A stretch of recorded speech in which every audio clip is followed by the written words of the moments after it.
अगर हौसला बुलंद हो तो कोई भी पीछे नहीं रह सकता है। इसी बात को साबित किया है मेवात की मिट्टी से निकली दो बेटियों ने, जिन्होंने नीट 2025 की परीक्षा में शानदार प्रदर्शन कर सबका नाम रोशन किया है।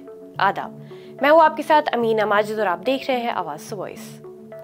हरियाणा का नूह जिला, जिसे नीति आयोग ने देश के सबसे पिछड़े जिलों में शुमार किया है, एक नई उम्मीद की लौ से रोशन हो उठा है।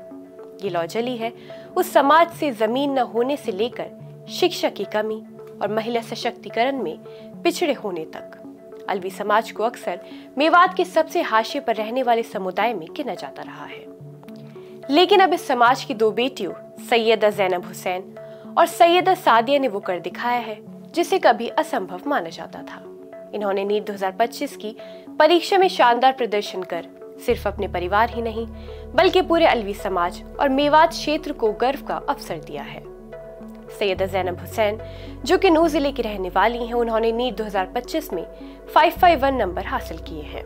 वो अलवी समाज की पहली बेटी बन गई हैं, जिसने न सिर्फ अपने समाज बल्कि पूरे जिले नूह का नाम राष्ट्रीय स्तर पर रोशन किया है।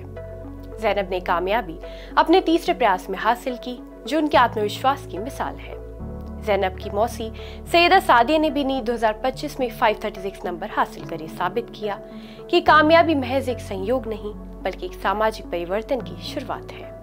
ज़ैनब के पिता जाकिर हुसैन इस समय एसपी ऑफिस नूह की सिक्योरिटी ब्रांच में तैनात हैं। वो बताते हैं कि ज़ैनब शुरू से पढ़ाई में होनहार रही है। 2 बार असफल होने के बावजूद उसने हार नहीं मानी और हर बार असफलता से सीख लेकर आगे बढ़ी और इस बार अच्छे अंकों के साथ नीट पास कर दिखाया कि जज्बा हो तो कामयाबी जरूर मिलती है। इसी तरह सैयदा सादिया का परिवार भी साधारण पृष्ठभूमि से आता है। इन दोनों बेटियों की सफलता ने पूरे अलवी समाज को नई दिशा और उम्मीद दी है। समाज के प्रमुख लोग ज़ैनब और सादिया के घर जाकर उन्हें और उनके परिवार को बधाई दी। अलवी समाज की इस कामयाबी से महज 2 बेटियों की कामयाबी के रूप में नहीं देखा जा रहा है।